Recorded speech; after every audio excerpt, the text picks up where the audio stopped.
Hello everybody, it's Chibi, and today I'm here to bring you a manga chapter review on Magi chapter 270. So, the war progression is progressing way faster than I believed it would go. Like, is anyone shocked that we're already seeing, like, the army getting wiped out? Like, it's not officially wiped out completely at this moment, but the way it's going, I thought this war arc, like, I personally thought this war arc would last, at the very least, 15-20 chapters. I mean, at the very least, but we're only, like, 3 chapters in? Like, 3 chapters into this war arc? And this right here, we're already seeing, like, Hakuru's army just getting fucking decimated? Now, of course, we gotta factor in that Hakuru's probably gonna use his brainwashing and mind control with his Belial and stuff to take over a lot of the armies. The point still stands, is like, the way it's progressing, I did not expect to see the pacing of it that fast. It's not bad, it's no way bad, like, it's very good, because we're actually getting some solid progression with a lot of shit going down in each individual chapter. It shocks me with the pacing. I'm just shocked about that. You gotta love Magi, because it's always on point when it comes to that, when it comes to the pacing and stuff.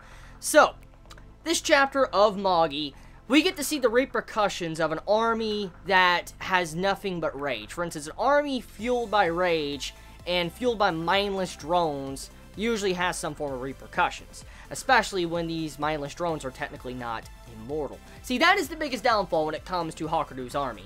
Hakuru's army is very devastating, very strong, very brutal, and they will continuously rush in regardless if they're going to die or not. And it makes his army very frightening to the average man, to an average warrior on the battlefield. If you were encountering someone that was charging you, had no fear for death, and they had no fear at all, and they kept rushing you, trying to fucking kill you until they dropped, that would be scary. It would demoralize almost anyone if you were to see something like that. Like, people just charging, not even caring, roaring at you, cutting people down while they're falling and they're still roaring.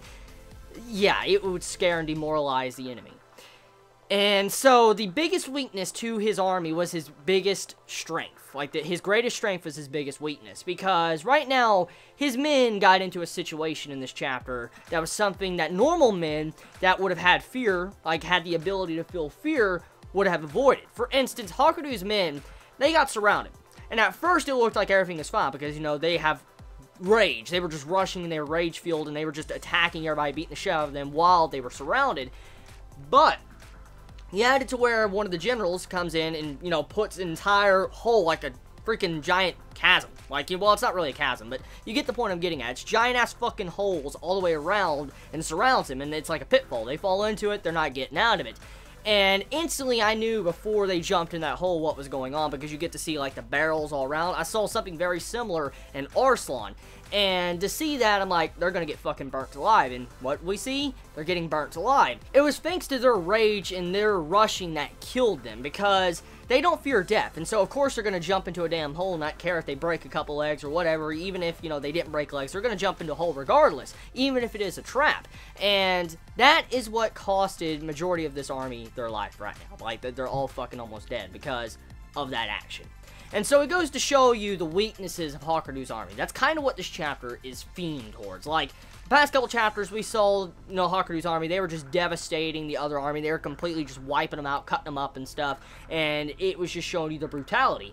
With this chapter, we get to see the weaknesses of such an army, and you have to wonder, what is Hakuru going to do about this? Like, you really have to wonder, is Hakuru going to start intervening very soon? Because that's the only way this battle is going to change, because we do know Hakuru, he can just continuously build an army. If he can use his Belial, and he can mass do it on people, he can easily gain the advantage of taking more army as his own and building his army. And so that is the only way this battle is going to turn around. And why I'm not saying, you know, Hakuru's out of the game yet, because he still has all his abilities and that mysterious girl right behind him that we don't really know much about, which I still think is Hakuru's mother, some form of Hakuru's mother. But getting back on topic, the chapter of Magi this week, very brutal. Like, I mean, Magi usually has these brutal arcs. It really does. Like, this series has brutal arcs. It's very violent, very bloody, but it's just so shocking to see and average series, because when it comes to normal series I watch or read on a weekly basis, you don't usually see stuff like this constantly, like with this amount of violence, especially with war like this. I don't even think Arslan has this amount of violence in it from what I've seen from the anime, which is crazy. I mean, you were just seeing people getting fucking cut up and sliced in half, falling in pieces in this chapter. I'm like, yo, no, dude. So, I mean, yeah. Chapter, I fucking loved it. I really love this chapter because, I mean, you get to see the repercussions of Hakuru's army. The army is turning the tides, and of course, both sides have their advantages and disadvantages, because if you have a rage-filled army, you're going to demoralize your enemy, and if you don't, your guys are going to just walk into traps and get themselves killed. So we get to see both sides of the spectrum with this chapter, and that is the main point that we got out of it. So tell me your thoughts. How do y'all feel about this chapter? What's your favorite moments? How do you feel about that trap at the end? What do you think is going to happen? Do you think Hakuru is going to intervene next chapter? Let me know. You have a wonderful day or night, wherever you live. Please be safe. Chibi out.